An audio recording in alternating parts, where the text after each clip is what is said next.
Former Bangladesh Prime Minister Sheikh Hasina was sentenced to death by the International Crimes Tribunal in Dhaka. This after the court convicted her of crimes against humanity linked to last year's student-led protests, one that ultimately triggered the collapse of her Awami League government. Hasina, who is in exile in India, was tried in absentia. The tribunal declared Hasina guilty on 3 counts. First, committing crimes against humanity by incitement. Second, order to use drones, helicopters and lethal weapons. And third, the inaction amid mass killings. Sheikh Hasina, in a statement, called the tribunal rigged and judgment politically motivated, alleging that it was designed to eliminate the Awami League. She also contended that the extremist figures in the government want her death penalty and that Bangladesh is suffering under Yunus government's violent rule. She went on to say that the International Courts Tribunal was created to scapegoat the Awami League instead of seeking the truth. She also mentioned how Hindus, minorities and women are under attack in the Yunus era. So let's try and decode why Sheikh Hasina cannot appeal so far. She's defied the tribunal's order to face a trial. Hasina cannot avail the right to appeal while on the run. Only those held or who surrender will qualify for the appeal. The appeal must be lodged within 30 days of the verdict and the appellate division must dispose within 60 days. Now, CNN News 18's Security Affairs editor Manoj Gupta confirmed that India and Bangladesh have held a key high-level meeting in New Delhi. This as Bangladesh's NSA was in the capital at the invitation of India's National Security Advisor Ajit Doval, a development that's being viewed as a positive step in bilateral ties. This is the first major engagement since the change of government in Dhaka under Prime Minister Hasina. Now, the Doval the two NSAs and their talks mark the first structured dialogue between India and Bangladesh following the recent ICT verdict in Bangladesh. Sources say both sides have raised their core concerns. Many assurances were also exchanged to maintain stability and cooperation going ahead. But what does that mean? Is it going to have any kind of impact, the meeting of the NSAs and the ICT verdict? Let's try and get in some perspective. And for that, I'm joined in by senior journalist Suhasini Haider, who's joining me live right now. Many thanks to you, Suhasini, for joining us on World 360. What are New Delhi's options on Bangladesh's extradition request for Hasina? Well, I think obviously there are 4 or 5 options. The first, which would be to extradite her or to send her back to Bangladesh, does not seem to be an option. India has always sheltered Sheikh Hasina, even after her father's assassination. And it's unlikely now, with a death sentence against her, that any government in India would send her back to Bangladesh against her wishes.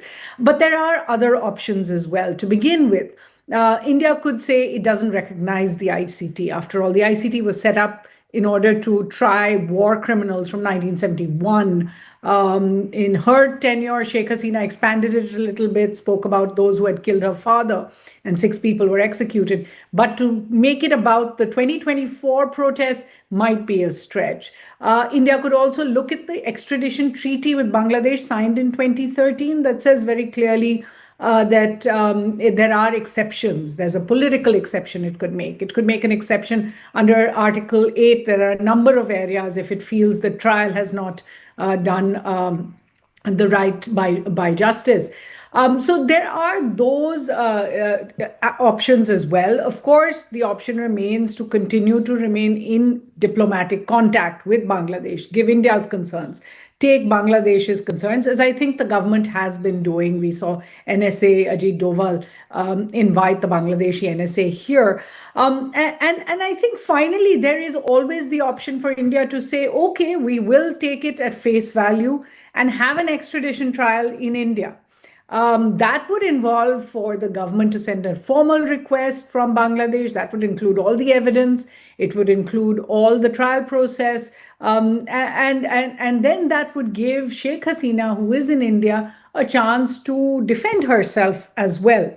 However, at the moment, I think the government is just keeping its options open by saying that they will take note of the verdict and engage with all stakeholders. All right. Now, days after the verdict, NSA Doval met with his Bangladesh counterpart, NSA Khalilur Rahman. And while there was no official word on whether the issue of extradition was discussed during the meeting, what's your assessment of this meeting? Is this a step in the right direction? Look, I think the invitation to the Bangladesh NSA comes as part of the Colombo Security Conclave. It's a regional conclave. It's 5 nations. Bangladesh was only just included in it last year. So the NSA was just simply taking forward that tradition and inviting the Bangladeshi NSA. Obviously, the timing was such which would have explained why there were no statements really made on the issue, because he had just come to Delhi a day after the verdict had come out. I don't think there's any doubt that at the official level, they will have expressed what the Foreign Ministry of Bangladesh has said, which is urging India to give up Hasina and Asaduzzaman Khan Kamal.